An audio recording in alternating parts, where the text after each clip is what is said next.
ഏലത്തിന് ഭേദപ്പെട്ട വില ലഭിക്കുമ്പോഴും രോഗബാധയും തൊഴിലാളി ക്ഷാമവും ഇടുക്കിയിലെ കർഷകർക്ക് തിരിച്ചടിയാകുന്നു. ജലസേചന സംവിധാനം ഇല്ലാതെ ചെടികൾ കരിഞ്ഞുണങ്ങുന്നതും ഏലം കൃഷിക്ക് വെല്ലുവിളിയാണ്. 1 കിലോ ഏലത്തിന് ശരാശരി 2500 രൂപ വിലയുണ്ട്. ഭേദപ്പെട്ട ഉൽപാദനവും ലഭിക്കുന്നു. ഇതിനിടയിലാണ് രോഗബാധ ഏലം കൃഷിക്ക് തിരിച്ചടിയാകുന്നത്. മൊസൈക്ക്, പോളപൊളിച്ചൽ തുടങ്ങിയ രോഗങ്ങളെ പ്രതിരോധിക്കാനാകാതെ ആശങ്കയിലാണ് കർഷകർ. ഏലം കൃഷിയുടെ ഇപ്പോൾ രൂക്ഷമായ പ്രശ്നമെന്ന് പറയുന്നത് നെമറ്റോഡ് ആണ്. ഇപ്പോഴത്തെ ഒരു പ്രശ്നം. എത്ര മരുന്ന് വെച്ചാലും നെമറ്റോഡ് മാറുന്നില്ല. അതുപോലെ വേരുപുഴുവൊക്കെ നമുക്ക് കൺട്രോൾ ചെയ്യാൻ കഴിയുന്നുണ്ട്. പക്ഷേ നെമറ്റോഡ് ഇവിടെ രൂക്ഷമായി ഉണ്ടാകുന്നുണ്ട്. സ്ഥിരമായി തൊഴിലാളികളെ കിട്ടിയാൽ മാത്രമേ ഏലം കൃഷി മുമ്പോട്ട് കൊണ്ടുപോകാനാകൂ. തൊഴിലാളി ക്ഷാമവും ഏലം മേഖലയ്ക്ക് തിരിച്ചടിയാണ്.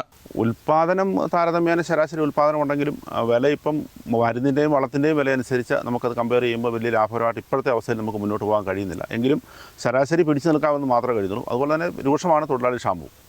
എത്രമാത്രം ഉൽപ്പാദിപ്പിച്ചെടുത്താലും തൊഴിലാളി ക്ഷാമം ബാധിഭീകരമാണ്. കാരണം ഇതിൻ്റെ മറ്റെല്ലാ വിളകളും പോലല്ല, ഏലം കൃത്യമായി ആ സമയത്ത് പറിച്ചെടുക്കുക, അത് സംസ്കരിച്ചെടുക്കുക എന്നത് ഭയങ്കര വെല്ലുവിളി എന്ന് കരുതുന്നൊരു സാഹചര്യമാണ് ഇപ്പോൾ ഉള്ളത്.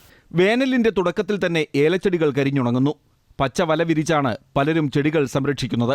കാലാവസ്ഥാ വ്യതിയാനം മൂലം കൃഷി മുമ്പോട്ട് കൊണ്ടുപോകാൻ കർഷകർ ബുദ്ധിമുട്ടുകയാണ്.